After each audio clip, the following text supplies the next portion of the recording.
Muy buenas tardes a todos y todas y bienvenidos de nuevo al Oráculo de Delfos 700.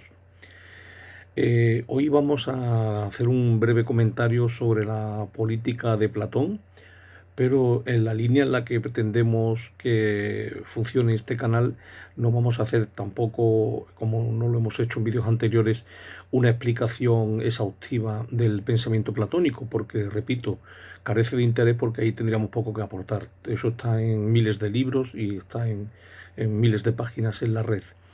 Voy a hacer un muy brevísimo resumen de lo que Platón dice al respecto de la política en su obra fundamental. Si bien es verdad que escribió varias en las que habló de estos temas, ¿no? Una de las más importantes, por ejemplo, fue el diálogo las leyes, pero su obra cumbre no solo a efectos de filosofía política, sino de todo su pensamiento, fue la República. La República es considerada por la mayoría de los intelectuales como la primera utopía política que se escribió en la historia, ¿no? Incluido antes que la del famoso Tomás Moro, que fue el que sí le dio propiamente el nombre utopía. Pero en el sentido de ofrecer un marco, un dibujo de lo que sería una sociedad ideal, una sociedad que no es la que existe, no es una descripción de la sociedad actual. No, en el caso de Platón era pues la descripción de lo que tenía que ser la polis perfecta o la polis ideal. Ahí tendríamos ya en la República, como digo, una primera utopía. Lo más llamativo de la propuesta platónica, que hay que decir además que desde el punto de vista que tenemos hoy, bueno, en filosofía política y desde el punto de vista de la sensibilidad actual, es muy difícil comprender el planteamiento platónico y también es difícil criticarlo sin caer en anacronismos. Pero más allá de las diferencias que estos 20, casi 26 siglos de distancia temporal que nos separan de él, más allá de eso, me voy a quedar con quizá con una de las cuestiones sustanciales de la política platónica y de la propuesta que nuestro autor hace al efecto de eso, de la polis ideal, de la sociedad ideal. Es verdad que en la República de Platón pues se tocan un montón de temas, ¿no? Primero desde el origen de la polis, cómo se crea la sociedad y por qué se crea la sociedad, donde Platón hace gala de su postura naturalista, ¿no? A la que se enfrentarán los contractualismos ilustrados del siglo XVIII, pero también se habla, y muchísimo y largo y tendido, del largo proceso de formación del que habrá de ser el gobernante de la polis ideal, es decir, el filósofo. Y también se habla del proceso de degeneración de la polis, de los regímenes de gobierno posibles, de cómo pues van deviniendo de uno a otro, desde el mejor hasta el peor de todos los posibles, etcétera, etcétera, etcétera. Bueno, y luego el libro séptimo de la República es el famoso mito de la caverna, al que ya hemos aludido en otros vídeos anteriores. Bien, bueno, pues de todas las cuestiones que Platón establece en la República, yo me voy a quedar con una muy concreta, que para mí quizás sea la más llamativa o la que más nos invite a reflexionar. Platón critica la democracia. Platón, por eso muchísimos autores modernos tachan el pensamiento platónico de totalitario y lo critican y no les gusta y lo tratan también pues de colectivista, etcétera, etcétera. Digamos que en filosofía política Platón tendría muchos enemigos, ¿no? Quizás uno de los más sonados, el filósofo de la ciencia Karl Popper, que lo critica duramente en La sociedad abierta y sus enemigos, pero no sería ni muchísimo menos el único. ¿Por qué? Pues porque, claro, en los tiempos en los que corren, atreverse a decir no a la democracia, naturalmente es algo pues, que ninguna persona sensata acepta, ¿no? Pero para poder entender sobre todo el sentido del pensamiento platónico más allá de la forma, el sentido, el fondo profundo, tenemos que comprender el contexto sociohistórico en el que Platón formuló esa propuesta. Hay dos cuestiones de fondo en este tema. La primera, que Platón y su maestro Sócrates conviven con la llegada de los famosos sofistas a Atenas, y los sofistas se dedicaban a extender por ahí la idea, para nuestros filósofos corrosiva y terrible, de que no hay justicia, de que no hay verdad y de que no hay bien.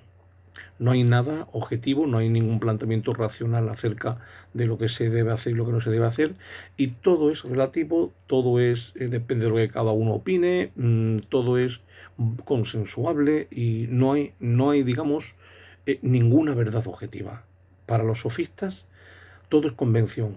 No hay ninguna verdad natural, digamos, o ninguna propuesta que pueda ser universal o que pueda ser racional para todo el mundo. Como venía cada uno de una polis y habían observado que en cada sitio se creía una cosa, llegaron a la conclusión de que, por tanto, no podía haber normas jurídicas con validez universal y necesaria, ni tampoco valores morales.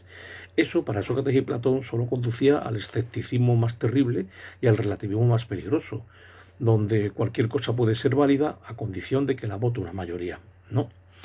Esto es lo que está detrás, de fondo, de la crítica platónica a la democracia. Como la democracia en aquella época se considera simplemente aceptar lo que la mayoría diga, Platón dice que lo que está bien o lo que es justo en sí mismo no puede depender de una votación. Es como si dijéramos, vamos a ver si, bueno, si 2 y 2 son 4, vamos a votar. ¿Que sale que no? Pues entonces 2 y 2 dejan de ser 4. Ya no es verdad que 2 y 2 son 4, porque la mayoría vota otra cosa. Claro, el oyente de este canal dirá, hombre, que no me puedes comparar las matemáticas con la filosofía política. Pues en Platón sí, porque para Platón las esencias de lo real y de lo universal, las llamadas ideas, como por ejemplo uno, justicia, bien, etcétera, no solo son iguales de objetivas y de verdaderas que las ideas matemáticas, sino incluso más.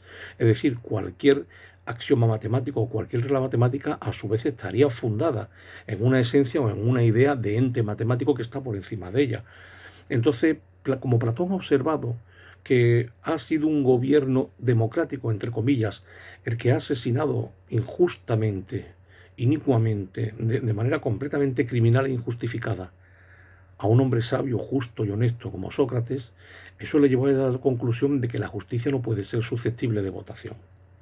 Porque si entonces se sacraliza la democracia como, digamos, el único vehículo de la verdad y del bien, pues podemos caer en el enorme riesgo de que, bueno, pues la mayoría, por cuestiones de interés egoísta o por ignorancia o por, no sé, por sumas de individualismos, por las razones que sean, la mayoría puede estar de acuerdo en algo injusto, en algo inicuo, y puede votar mayoritariamente que se cometan tropelías y barbaridades.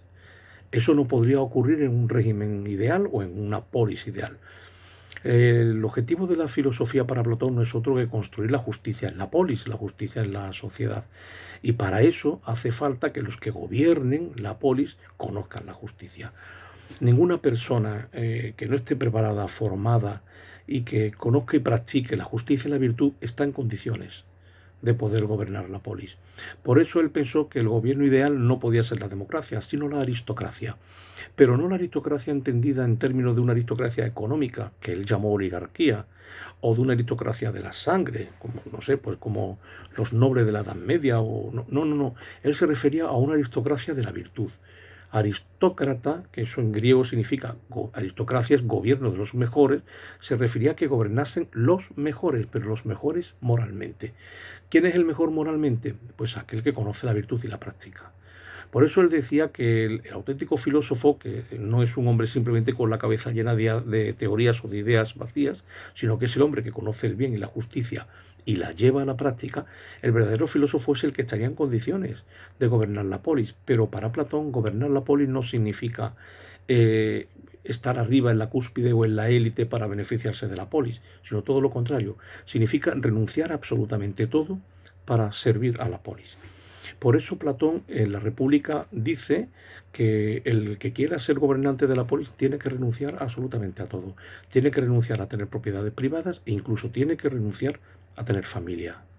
Algo así como el celibato que imponen muchas iglesias o muchas confesiones a sus sacerdotes, ¿no? Con el pretexto de que así pueden estar entregados al 100%, ¿no? Full time a su misión. Pues algo así ya dijo Platón hace 26 siglos. El que quiera ser gobernante de la polis tiene que renunciar a toda propiedad y tiene que renunciar a toda familia. ¿Por qué? Pues porque así garantizamos que no va a entrar en el gobierno ni para enriquecerse, ni para buscar su propio beneficio, ni para buscar el beneficio de la sangre, de los suyos, de sus familiares. Tiene que entregarse en cuerpo y alma al servicio a la polis, que es el servicio a la justicia. Entonces la aristocracia o gobierno de los mejores para Platón es la única garantía de que la polis pueda ir por buen camino. ¿Por qué? Porque si son los hombres justos, los hombres honestos, los hombres honrados y los hombres formados son los que dirigen la polis irá por buen camino. Por contra, él entendía que la masa, de ahí otra de las muchas críticas que recibe en la filosofía política actual Platón, la masa, entendía Platón, ni estaba formada ni era especialmente moral, sino que, bueno, era bastante ignorante, bastante manipulable y cada uno iba a lo suyo, por tanto bastante egoísta. Así las cosas, el voto de la mayoría no es más que el voto de la mayoría de ignorantes o de gente egoísta. Eso no puede garantizar de ninguna manera que la sociedad vaya por un camino de justicia y de bien. Bueno, como ya hemos llegado al tope que yo me propongo en estos vídeos, lo vamos a dejar aquí por hoy y más adelante en otros vídeos volveremos a tocar el tema de la política en Platón para ofreceros la invitación a la reflexión o al debate que yo quiero hacer al respecto de lo cual, que no es ni muchísimo menos convenceros para nada de que tengamos que estar de acuerdo con la teoría de Platón, sino simplemente leer entre líneas y ver a qué tipo de reflexión o a qué invitación nos puede llevar la postura platónica cuando la releemos o la reinterpretamos desde nuestra actualidad. Pues nada, muchas gracias a todos y todas y nos vemos en el próximo vídeo.